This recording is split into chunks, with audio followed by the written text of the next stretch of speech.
మహిమ కలుగును గాక. ఈ సమయంలో మనందరూ కలిసి కొన్ని మాటలు వింటూ యవనస్తులముగా నిజంగా అండి చాలాసార్లు ఎవరైనా వర్తమానం చెప్పినా, దైవజనులు ఏదైనా చెప్పినా, ఇది విడిచిపెట్టండి, పాపాన్ని విడిచిపెట్టండి, అడిక్షన్స్ విడిచిపెట్టండి, వ్యసనాలను విడిచిపెట్టండి అని చెప్తూ ఉన్నప్పుడు ఆ క్షణానికి మనం నేను ఈ రోజుతో ఆపేస్తాను, ఈ రోజుతో నేను ఈ పాపాన్ని విడిచిపెట్టేస్తున్నాను, ఈ రోజుతో నేను ఈ తప్పు చేయడం మానేస్తానని చెప్పి దేవుని సన్నిధిలో మనం చాలాసార్లు ఇక్కడే మీటింగ్లోనే లేకపోతే వర్తమానం వినగానే యూట్యూబ్లో అయినా బయట అయినా వినగానే విడిచిపెట్టేస్తాను అని తీర్మానం తీసుకుంటాం. కానీ విడిచిపెట్టడానికి కూడా శక్తి కావాలండి. మరలా ఏం చేస్తూ ఉంటాం, ఆ పాపాన్ని మరలా చూసినప్పుడు, లేకపోతే ఆ పాపపు తలంపు మరలా వచ్చినప్పుడు, లేకపోతే మనకున్న వ్యసనానికి రిలేటెడ్గా ఏదైనా మనం చూసినప్పుడు, గుర్తొచ్చినప్పుడు ఏం చేస్తూ ఉంటాం, యవనస్తులమైనా పెద్దవారైనా ఎవరైనా సరే మరలా తిరిగి ఆ పాపం దగ్గరికి ఏమాత్రము ఆలోచించకుండా వెళ్ళిపోతూ ఉంటాం మనకు తెలియకుండానే.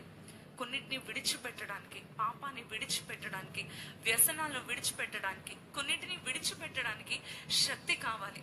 అందుకని మనందరూ కూడా కొన్ని నిమిషాలు దీని గురించి ధ్యానించుకొని దేవుని నుండి ఈ శక్తి మనం ఎలా పొందుకుంటాం, విడిచిపెట్టగలిగే శక్తి, మానసిక బలము మనం ఎలా పొందుకుంటామో కొన్ని నిమిషాలు మనం విందాం. జులు అనే ట్రైబ్లో, ఆఫ్రికాలో వారికి ఒక ఫేవరెట్ డెలికసీ ఉంటుందండి. ఇప్పుడు మనకందరికి మన ఊరిలో ఫేమస్ ఏంటండి, కాకినాడలో ఫేమస్ కాజా కదండి. అలాగా వారి ఊరిలో ఒక ఫేమస్ డెలికసీ ఉంటుంది. కాకినాడలో కాజా ఎలా ఫేమస్, రాజమండ్రిలో రోజ్ మిల్క్ ఎలా ఫేమస్, అలాగా ఈ జులు ట్రైబ్ కి ఒక ఫేమస్ డెలికసీ ఏంటంటే 3 రింగ్ టెయిల్డ్ మంకీస్ అని చెప్పి ఈ యొక్క కోతులను వారు తింటా ఉంటారనమాట. అయితే వారికి ఎంత ఇష్టం అంటే ఎట్ ఎనీ కాస్ట్ వాటిని పట్టుకొని తినాలి అని చెప్పి వెతికి మరి వాటిని పట్టుకొని వండుకొని తింటూ ఉంటారు. అయితే వాటిని పట్టుకోవడం అనేది పెద్ద సాహసం, పెద్ద పని అనమాట. తినడం, వంట చేసుకోవడం ఓకే, కానీ వాటిని పట్టుకోవడం, కోతులు దొరకవు మామూలుగానే కదండి. ఈ కోతులు ఇంకా తొందర ఎక్కువ అనమాట, పట్టుకునే లోపల పారిపోతూ ఉంటాయి.